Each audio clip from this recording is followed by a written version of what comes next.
कलाम। सिद्धि की एक आदत थी, उसे इंग्लिश के शब्दों को अपनी हर बात के बीच में बोलने का बड़ा शौक था, खास तौर से स्टॉप। स्टॉप मम्मी जी, ये क्या कर रही हैं? बिल्कुल स्टॉप हो जाइए। कितनी बार कहा है कि किचन में कुछ भी सामान इधर उधर करने से पहले पूछ लीजिए। अरे क्या स्टॉप स्टॉप करती रहती है, तेरा बस चले तो पूरी दुनिया स्टॉप करा दे। और हाँ, सामान इधर उधर नहीं, मैं बस ये देख रही थी कि चीनी कहाँ है, चाय पीने की तलब थी। स्टॉप मम्मी जी, अब ये मत बोलिए कि आपको ये भी नहीं पता कि किचन में चीनी कहाँ होती है। सास को सिद्धि की बात बिना सर पैर की लगती है। वो उससे बहस नहीं करना चाहती, सो वहां से निकल जाती है। सिद्धि कमरे में। स्टॉप, मैं कहती हूँ बिल्कुल स्टॉप।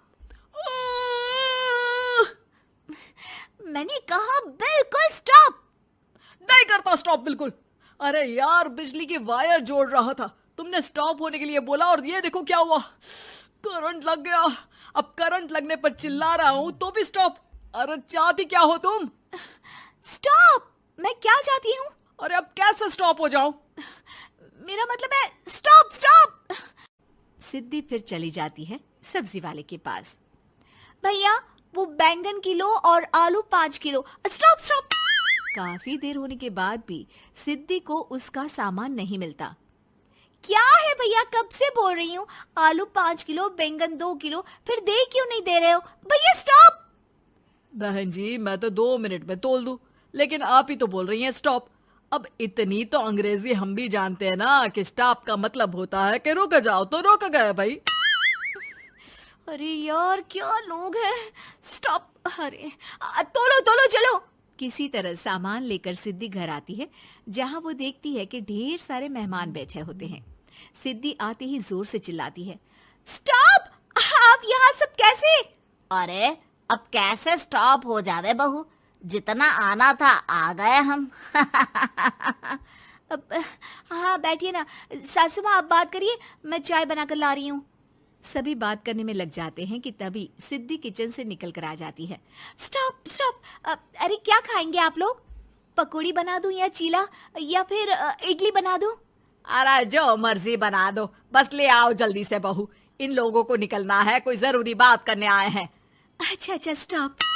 सिद्धि स्टॉप वाला अपना तकिया कलाम बोलकर निकल जाती है, लेकिन थोड़ी देर बाद जब वो कमरे में चाय नाश्ते के साथ आती है तो जरूरी बात हो गई आप लोगों की, या मेरे डर से शांत हो गए कि चुप हो जाओ, सिद्धि आ गई है। बोलिए ना। बस जैसे ही सिद्धि ने कहा बोलिए ना, घर में चकर पकर की आवाज गूंजने लगती है।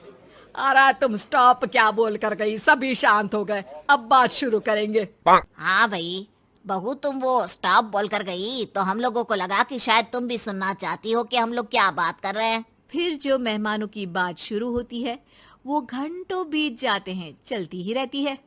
अरे तेरे स्टॉप के चक्कर में दोपहर हो गई, अब जाकर सबके लिए जा खाना बना कर लिया। तभी स्टॉप नहीं बोला होता तो अब तक बात खत्म हो चुकी होती। बेचारी सिद्धि करती भी क्या, खुद के स्टॉप बोलने की आदत से खुद ही परेशानी मोल लेती है। आप लोग खाना खाकर जाइए, हाँ मैं जा रही हूँ बनाने। मम्मी जी, लेकिन स्टॉप, मैं ना खाना बनाकर लाती हूँ। सिद्धि सबको खाना खिलाकर विदा करती है।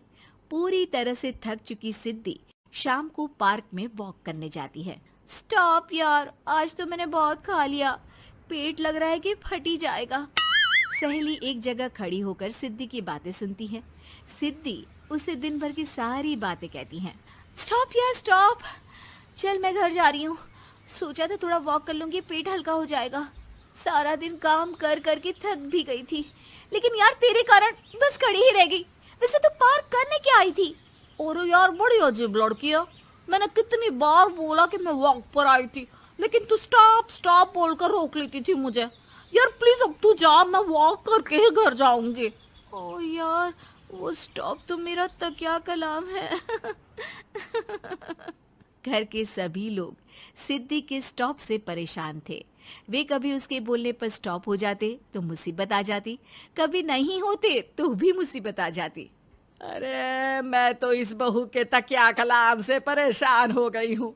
अरे कोई तो उसकी ये आदत हटाए। देखो माँ, ये जो आदत होती है ना, जब तक खुद की जान पर न बन जाए आदत छूटती नहीं। अरे उसकी जान पर बनाए उससे हमें क्या, हम लोगों के लिए तो ये परेशानी का कारण बनती ही जा रही है। उधर सिद्धि खुद सोचती है, अरे यार, पहले बाजार से देर, फिर दिन का सारा खाना, और फिर पार्क में मैं टहल भी नहीं पाई। क्या करूं? इस तकिया कलाम के कारण मैं खुद ही परेशानी झेल लेती हूँ। एक काम करती हूँ, आज से सोच समझकर बोला करूंगी। बहू स्कूटी उठाती है और निकल जाती है, लेकिन जैसे ही वो बीच चौक पर पहुंचती है, स्कूटी फिसल जाती है और वो नीचे गिर जाती है। हाय रे, कोई तो बचाओ, किसने टक्कर मार दी मुझे? कितना दर्द हो रहा है, कोई तो डॉक्टर के पास लेकर चलो। स्टॉप! बस जैसे ही बहू स्टॉप बोलती है, सारे वहीं रुक जाते हैं। बड़ी घमंडी औरत है, एक तो हम बचा रहे हैं, ऊपर से देखो स्टॉप बोल रही है। स्टॉप! कोई नहीं है क्या इस पूरे शहर में? बहू अपने तकिया कलाम की रट लगा कर रखती है। स्टॉप! कोई है? कोई स्टॉप! लोग उसकी मदद के लिए आगे तो आते हैं, लेकिन जैसे ही उसका तकिया कलाम सुनते हैं, वहां से निकल जाते हैं। तभी कहीं से उसका पति लौट रहा था। वो बीवी को रास्ते में पड़ा देख हैरान रह जाता है। अरे तुम यहाँ, कितनी चोट लगी है तुम्हें? पति आसपास खड़े लोगों पर गुस्सा हो जाता है। आप लोगों को दिखाई नहीं दे रहा कि मेरी बीवी को चोट लगी है? कोई भी नहीं है जो उसे उठाकर बिठा सके? अरे भाई साहब, कोई क्या मदद करे इस महिला की। और इतनी घमंडी है, जब भी इन्हें उठाने की कोशिश करो स्टॉप स्टॉप बोल देती है। स्टॉप! ये क्या बोल रहे हैं आप लोग? मैं पिछले आधे घंटे से दर्द सह रही हूँ। स्टॉप! पति समझ जाता है कि मामला क्या है। वो सर पर हाथ रख लेता है, लेकिन जल्दी ही बीवी को डॉक्टर के पास ले जाता है। ओह, इन्हें तो बहुत ज्यादा चोट लगी है।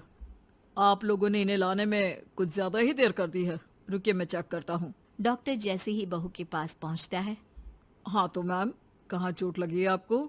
यहाँ? स्टॉप! डॉक्टर देखते देखते अचानक रुक जाता है। अब भी स्टॉप? अरे नहीं नहीं डॉक्टर साहब, अब तो सपने में भी स्टॉप नहीं बोलूंगी।